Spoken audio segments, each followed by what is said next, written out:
Hello Stampers, this is Kate with Kate's Creations, and I have a card for you today. I have to confess it is a totally cased card. I want to share with you where I saw the design. It was by Joan Barbray, I think is how it's said, sandpiperdesignsnc.com. And this is her version, and mine's very, very similar, although not exactly the same. And I looked for a place on her website for more information, but I couldn't find it. I'm sure that you could, but I want to be sure and give her credit and tell you that I am casing her card. Okay, and this is my version. Very, very pretty. It makes this little screen shape, and I also added some things that I'll show you as we go along that I don't think she had. So let's get started. I have made this design, basic design, in the past with the screen shape, and so this wasn't new to me, but let's just get busy and make it. So as you can see up here in the corner, I have all the information for you. The card base is rich raspberry. It's 4 1/4 by 11, and then scored long on the long side at 2 1/2. No, on the long side at 2 3/4, 5 1/2, and 8 1/4. And let's just go ahead and burnish those. We'll just do this and get those burnished. So it creates that 4-piece panel. Now you can have it go this way or the other way. It doesn't matter. That's up to you. Okay? So I'm doing it so it goes like that. Valley, mountain, valley. Okay? Then I used the Label Me Lovely punch and to create these legs that you see here, and I did that by just centering this in here, and I'm hoping you can see it on when I hold it up here. There's a place where the punch, where the top part stops, right in here. Can you see that spot? And I'm going to line up the edge with that. That way I'll always have it square and straight, and then I am lining up the edges with the edges of the punch. And that helped me get a nice, even, centered leg. Just like that. And then I do the second one. And that way they're all the same depth. And, oh, and I gotta go sideways a little bit here. I might not be able to hold it so you can see it, because I have to be able to see it to get it right. So, this, taking my time.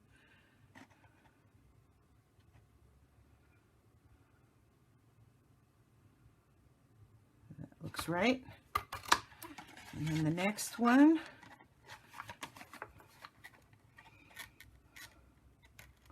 And just using those fold marks to help me line it up from side to side. And that really does work. That lined up and right on the edge, and punch. And so there's our cute little legs now. Isn't that neat? Now if you were in a mood, I suppose you could save these. They might make a fun decoration for something in the future. Okay, then for the DSP, I used the Dainty Flowers DSP. And I cut 4 different panels. They're in here somewhere. And I just arranged, they'll just go on however I choose to have them go. So, like, I think like that's what I'm going to do. And we're just going to put those down flat with Stampin' Seal. Now, obviously, there's a lot of very, very pretty designs here that you could use in this paper. It is just absolutely gorgeous. And this is going to leave this 1/8 inch border. So these are cut 2.5 by 3.5, as you can see here.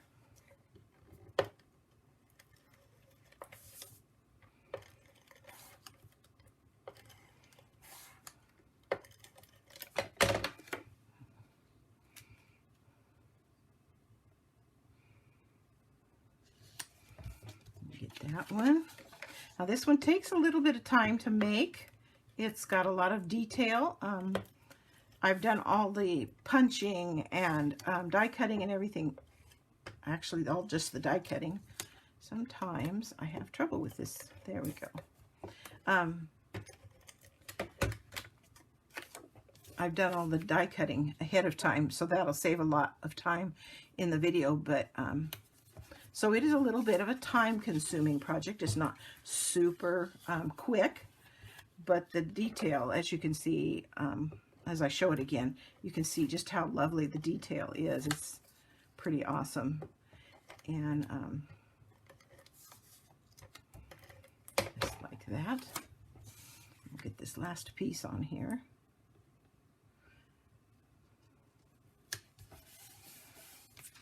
Okay. Then I also cut 2 pieces of basic white. Get to that in a minute.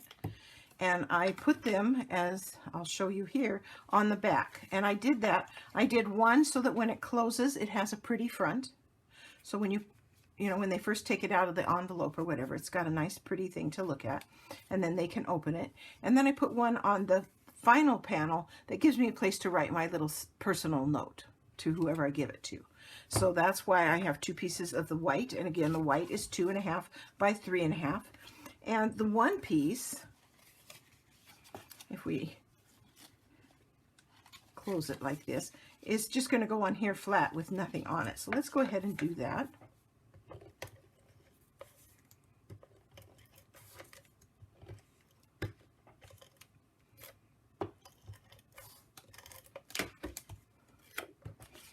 So this would be closed, and so this would go on the back.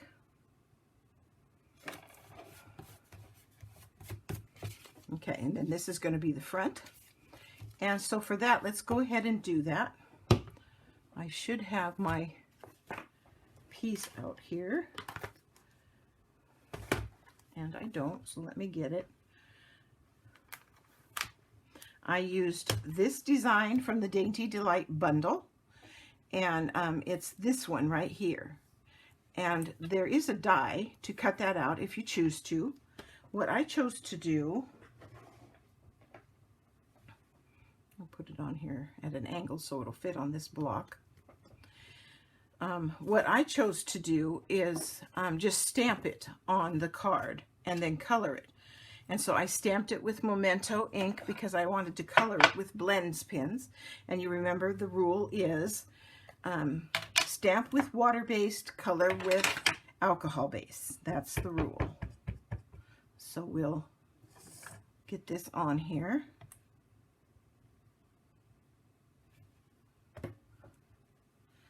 That's good enough. A couple of light spots, but it's going to be okay because I'm going to be coloring it. And I'm coloring it with Old Olive and Light Sweet Sorbet.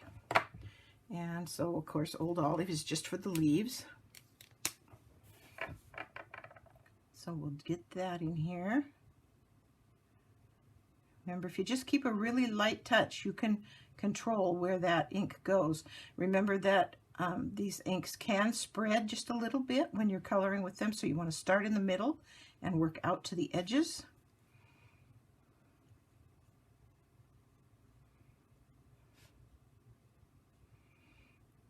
That way you can stay in the lines if that's important to you.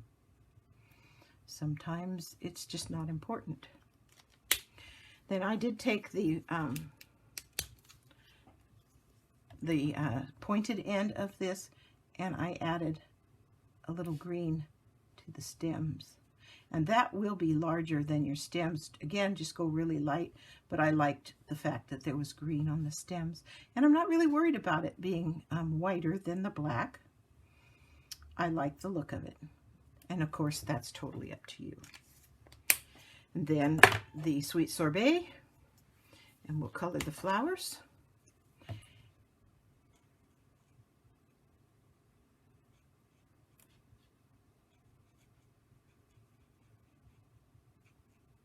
Now, if you're an artist and you got all those wonderful techniques of being able to shade and all of that, by all means, you should go ahead and do that. I am not one of those kinds of people, and yet my cards come out beautiful too. So, you know, it's just all what we have the ability to do, and that is good. And there's the flowers. Now, I wanted to add some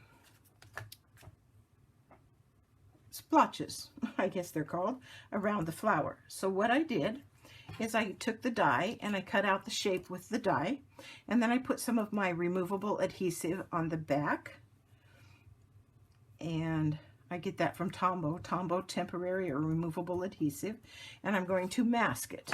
And then I'm going to bring in that polished pink stamp pad, and I'm bringing in the splotches that came from Color and Contour stamp set. And with that mask on there, I don't have to worry about anything. I can just stamp around until I'm happy. And I'm happy. So there's that. Then we'll take that mask off, and there it is, surrounded by speckles, but not covered up. And so now we're going to put that on the front with Stamp and Seal.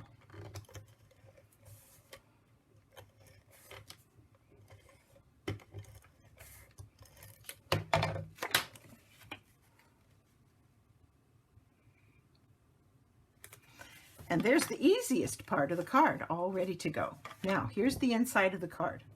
And let's just talk about this. In the Dainty Delight bundle are all these wonderful dies. And so for this one, I just covered up these flowers using crushed curry. And I just punched out crushed curry flowers. I did 2 for each one of these with this die right here. Got ink all over my fingers. That's not dirt, that's ink. So I did that for these. Then for the next one, I used this die, and I cut, excuse me, excuse me, I'm sorry. And then I cut this one from Starry Sky. Let's put this down so you can see. And I just cut one set of them, there's 4.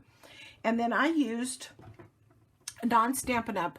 Jelly Roll number 10 jelly pin and put the white centers in there. It really makes them stand out. So I did that for part 2. Now part 3, I used this die, and what I did is I just did the top part, and I cut the top part out of Old Olive, and you'll see this is what it is. And if there was some stem left, like you can see on this one, there's some stem left, I just trimmed that off. So I just had that part. And then I did it a second time with polished pink. And so I had this, and then what I did with this is I trimmed off the little flower pieces with my scissors, and I kept just the little flower pieces.